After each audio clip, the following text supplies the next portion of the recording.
Hello everybody, Buff here. Welcome back to our film review series. Today we're reviewing Backrooms. So the Backrooms came out this weekend, and I was very fortunate to see it as part of a double feature actually at a drive-in. Um, my personal experience with the Backrooms is I have no experience. I don't really know the lore behind it. All I know is kind of the memes of, oh hey, this is white collar hell. Just these endless office spaces. So as always, this is gonna we're gonna start spoiler free. Then I'm gonna let you guys know, and I'm gonna leave a tagline up in the corner of the video that says what moments are spoilers. But so we start here in the film. We start at Captain Clark's Ottoman Empire, and it's just this really terrible furniture store ran by our main character Clark, who we're about to see. A really terrible pirate themed furniture store with the back rooms kind of going. Here's Clark, and Clark here is kind of a character that's down on his luck. Clark's going down the bad hole. He's lost his house. He's going through a divorce. He's kind of having all these things, and he's talking to a therapist who is our other main character, Dr. Klein. But Clark ends up one night while he's living in the back rooms, finding the back rooms itself. Kind of finding a spot to it. I think the way they find this is organic. I don't think it's like a oh here it is kind of thing. This is what this is actually showing is Clark's first visit, and I think the back rooms is designed so phenomenally. So this scene right here, where he enters and walks to sees this like little cardboard cutout and walks to it. This takes almost 6 minutes, I think, and it's amazing. The set is super claustrophobic, and this is a real set. They really built this set. This is not CGI, and that's something I so appreciate that they made this. So right here, we're seeing Clark talk to Dr. Klein, and go back. Dr. Klein here kind of becomes a secondary. So I got some background noise going on outside my place. Dr. Klein here becomes the secondary protagonist, and Dr. Klein ends up going to the back rooms with Clark, and basically there's all manner of mischief goes on. Right, Dr. Klein here is kind of a satisfactory character and kind of goes the direction I don't want to go into her at all without spoilers. We also meet here in just a few seconds in this trailer. You see right here, you get Phil and Kat, who are these two kids that are filming videos for Clark inside the back rooms, and they end up going with him. They end up going with him into the back rooms to film, and right here you kind of see it. But this movie uses found footage, and every single time found footage is on the screen, it is absolutely terrifying. So I see a lot of reviews kind of saying this movie is boring and very slow paced, and that's absolutely true, with 100%. And this movie is a very slow burn, but I think the second you get inside of the back rooms, which is probably 75% of the film, there's very little outside of the back rooms. But it is terrifying. You get in there and it's claustrophobic, and you kind of get that eerie feeling that something else is out there. Especially with kind of the start of the film. The first 10 minutes of the film is my favorite because it's this long one take of found footage. So, yeah. But there's several scenes with found footage. There's the opening, then there's scenes with Clark, there's scenes after Clark. You kind of see it from multiple characters' perspectives. Right. So we'll just kind of keep going here. But man, it really was just genuinely terrifying. This found footage is terrifying. It's scary. Kane Parsons, the director there. Let's go back to him. Kane Parsons is a 22-year-old kid, if I'm right. Which, phenomenal. Like, I'm very happy to see young talent step in the workforce. He directed and made this film on a budget of $10 million. This opened to $80 million, one of the most successful films. This is pretty rivaling Iron Lung, which had a little bit less budget and produced, I think, pretty significantly more. I don't remember what Iron Lung's box office was. I don't remember if it was 50 million or 500 million. But both films are doing really well by small directors.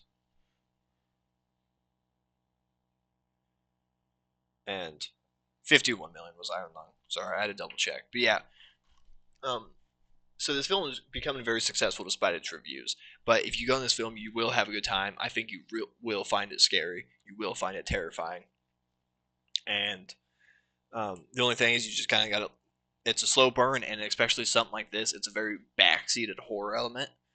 Or the horror element is always up front and center, but kind of there's not really, you don't know what's coming after you kind of deal. So there's a lot of tension building, which I think is done very well. So congratulations, Kane Parson. But so the Backrooms is explored pretty well, especially by Clark here. And it's very hard to talk about this, but like I said, I will give this everything. This camera becomes very important. I'll talk about this here in a little bit.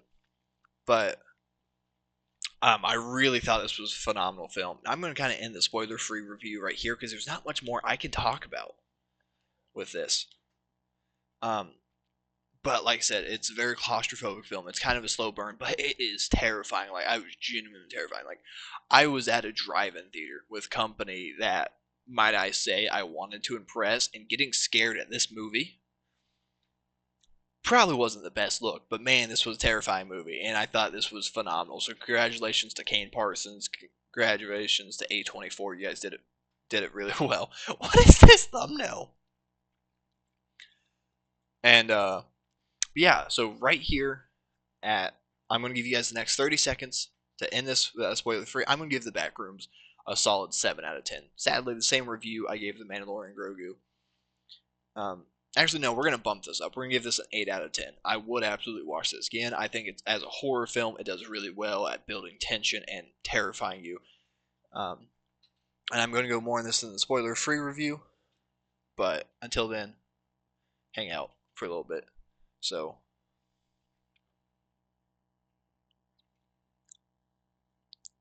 7 o'clock, spoiler. Okay, so I gave you guys about 30 seconds to get out. So everything here on out is spoiler free. So let's go through and recap the story real quick. I think that's the best way to say it. So we start here at Captain Clark's. You see Clark down on his luck, obviously, in this place. And he's fighting with an electrician on how to lower his light bill because he stays here overnight and sees the lights are flickering. He ends up finding the back rooms back here in kind of this dimensional portal, and it's kind of freaky the way they show it, of like their hands can just go into it, and I think it's kind of cool and it makes sense. It ends up kind of making this portal, and he tapes it up around it. But Clark gets in here and has this very long take with very few cuts, and it's several minutes of him just walking down this hallway, and it's really eerie and creepy.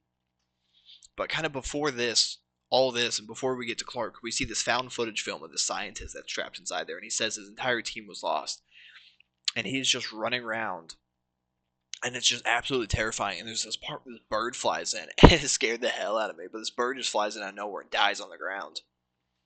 And then he ends up hearing this noise, and this creature kind of gets in the room. And so the main creature of this film is actually a version of Clark, and it's called Pirate Clark, but it's actually played by Robert Borowski, which, if you don't know him, he's a like 7'11" something basketball player. He's this absolute massive human being. He played the alien in Alien Romulus, so he's kind of this creepy guy, but he plays that role pretty well as the pirate. But basically, this giant, what isn't always the pirate, but we don't know what this thing is. We just know it's really tall and really massive. But basically, this guy runs into a dead end. He runs in this room, and he runs out, and right outside the corner, he literally runs into the monster. He drops the camera, and you see the monster for a split second, but you can't tell. It's just this big, tall, black shadow. It kind of looks like Slender Man. And what we end up seeing is, or don't see, but we hear the monster end up killing him. But, so we kind of getting back to Clark here. That early found footage was absolutely terrifying. Like, I really thought it was scary. I thought it was really good. But we see all these back rooms. I'm sure there's a lot of Easter eggs and stuff in this. I know that cutout is an Easter egg. I don't understand it because I've never played it. Never played the game, never seen the videos. But this is just Clark exploring. He meets Dr. Klein. Dr. Klein later comes in looking for Clark after Clark is gone. Here are the two kids, Phil and Kat, who go in there. And they end up talking Phil into roping down. So this scene right here with his Christmas tree, this is Clark holding the camera because both of the kids are dead. Or at least Phil's dead. Kat might be alive, I'm not sure. But Phil's running through here and he sees this and stops. This is the first time you see the monster, and holy hell did this scare me. He just pops out of nowhere and starts groaning and walking. You can barely see him, and Clark just starts screaming and running away with the camera. Absolutely terrifying moment. But this is where they send Phil down this big latch, and he's looking through this area, and there's a bunch of junk down there. And to me, it looked like there were bodies and clothes. You can kind of see it here in all these stains. But the monster ends up he ends up trying to run away, but the monster ends up getting him and pulling Phil and Cat down, or sorry, Clark and Cat down with Phil. And as it drags away Phil, Cat goes running after him. She starts screaming. Clark grabs the camera and starts running in a different direction. And that's where we kind of see him end up running by the Christmas tree and all this, all that. But so during all this, Dr. Klein ends up coming to look for Clark. And Clark, they both see this camera. Clark sees this camera and looks at it. And when Dr. Klein gets there, she looks at it, and actually a scientist from the other side looks at it and sees that something's wrong. And he ends up coming to help her. But yeah, here's the camera right here. They both end up seeing. But here's these hazmat guys. These guys at the very end of the film end up actually saving Dr. Klein from the monster as she's doing this really long scene chase away. But here's Dr. Klein first entering. I'm going to kind of finish out the trailer before we get into everything. And yeah, here's more found footage. This is Dr. Klein. She doesn't do found footage anymore. But it was this really terrifying moment right here. So this is where Clark has ran away from the monster, and he hears Cat screaming for him. So he ends up putting down the camera, and she says she can see him. I'm not sure if it was Cat or if it was the monster. But she's saying, I can see you, I can see you. And he goes up this wall trying to get her out and whatnot. And the camera's sitting there, and then the monster ends up picking up the camera to film Clark. Which is terrifying. It's this creepy moment. Like, my skin was literally crawling during it. It was terrifying. I hated it. But the monster ends up giving chase after Clark, and you really can't see it in the found footage because I think the camera drops or it cuts or whatever happens. I think it cuts back to Dr. Klein, but Cat's like, behind you, Clark, behind you, and he ends up seeing the monster. And we don't see it yet. But kind of going through this, film's done. So the Christmas tree scene, we see that as Clark's view. So Dr. Klein gets in there and ends up running around and finding stuff, and the scientist sees her through the camera. And I don't really remember what happens kind of through this part. But what happens is Dr. Klein ends up finding Clark, and he sits her down, and he rescues her or whatever's going on. And he's sitting her down at this dinner table, and behind him, I really couldn't see it at the drive-in. I couldn't see it super well, so maybe a film would have helped. But there's a dinner table. There's a person sitting there who was the electrician earlier in the movie, and then there was these two bodies standing up there. One of them was his ex-wife, which you know where this is going. The other one was someone else he knew. I don't know who it was. But Phil's sitting there at this table, and thank you, my washer. I can hear that you're done. And basically, Phil is kind of talking to Dr. Klein and basically saying he understands his place and it just takes the worst of people, and it's basically saying it adapts it. And Clark is going crazy during this. He's going nuts. He literally like takes his knife and cuts the electrician's throat, and he's not sitting there. He's kind of like just think of him like a mall mannequin. He's just kind of sitting like that, but they kind of got this like flesh and blood kind of thing. But Clark ends up taking the knife over to his ex-wife and like cutting off her wig and putting it on Dr. Klein because he's kind of having this mental breakdown. Then the monster comes in, and what it is a 7-foot-tall version of Pirate Clark. It's Clark dressed up as the pirate. They were filming an infomercial earlier in the movie, and it ends up being just like that. And it's this kind of creepy design, but it's not like all that scary. Just the like physical design of it, but I thought it did well, especially how it comes out of the dark. But it's not like jump scare. But Clark goes up to it and he's trying to calm him down and whatnot. And obviously, I don't know what relationship they had in between the like scenes or whatever, but that thing just like bites Clark in the neck and kills him immediately. Then starts this several minute long take scene where this pirate is chasing Dr. Klein around, and the only way I can describe this is as Resident Evil 2 when Mr. X is chasing Leon. It's like that. So we get up into this room, right? We're still inside of the Backrooms. We're inside of the Backrooms version of this. Dr. Klein runs up back through this hallway, kind of comes out over here, if you can see my mouse, runs all the way around this, up here, trying to get out a door. And she ends up doing it. But this monster very slowly, and it's got a peg leg, so it moves very slowly. But it walks very slowly, and you can see it in the background, and it's like kind of hard to see through all the furniture and stuff. But he's just walking slowly, and you can see her getting close, and she ends up not being able to escape and fighting him, then finding a way to escape, locking him out. And so she kind of gets all the way out, and it's this. I thought it was really terrifying the way this monster is chasing her, and I thought it was really well done the way they did that. So I'm looking for it. I don't know if I'll be able to find it. But then Dr. Klein ends up escaping to kind of this outside of Rome. And I was told in the Backrooms lore, the Backrooms tries to copy the real world. And it's kind of this street, right? And this street has all these houses and everything on it, and all this going on. And she keeps getting chased by this thing. And she ends up running this thing where these men in hazmat suits come out and save her. The scientist looking through the camera was able to look at her and save her. So she kind of gets pulled out, and we go into this explanation with the scientist that created the Backrooms as like this pocket dimension, trying to like face, civilization growing so rapidly. And this is the part where I thought the rest of the film was phenomenal, and why I'm like giving this a 7.5, or an 8 out of 10, because I think this is where the film really kind of dropped the ball. And so Dr. Klein, we don't know if she's out of the back room or in the back room, what's going on. And I don't know if this was like intended to be like, oh hey, just like kind of take it your own ending, like a Shutter Island kind of thing, have your own ending to it. And I don't know what was like really were we supposed to like feel or think here. Here we go. These are the guys that saved Dr. Klein. And they were like spraying her off.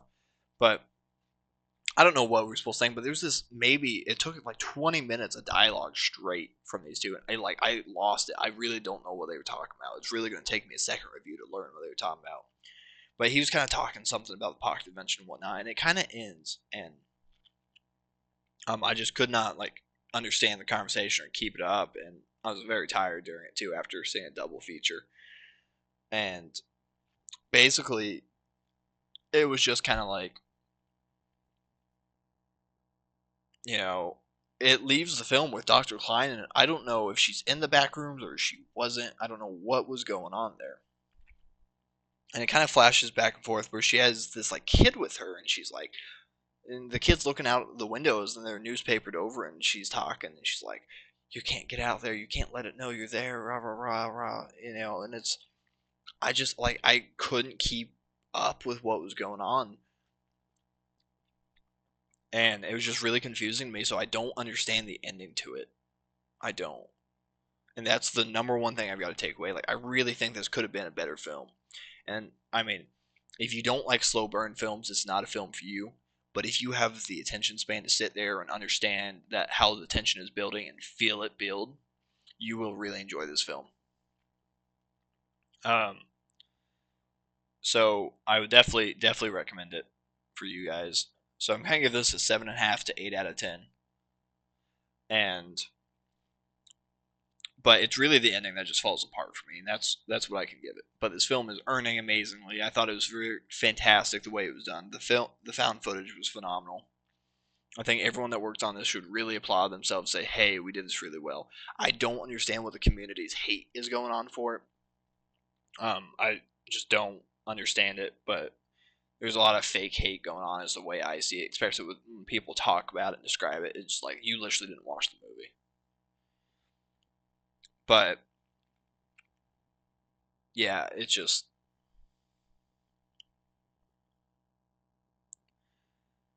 yeah, like I really would recommend this movie. I'd definitely like to watch it again and try to understand the ending, because that's kind of where I got lost. But yeah, so like I said, absolutely give it a 7.5, 8 out of 10. Thought they did a phenomenal job building tension. The set design looked amazing. The creature design was really good, especially the way it followed Dr. Klein. I thought that was really well done. Um, yeah, so that's really all I have that I can continue saying about it. Please go into this film. I'd highly recommend you watch it in theaters.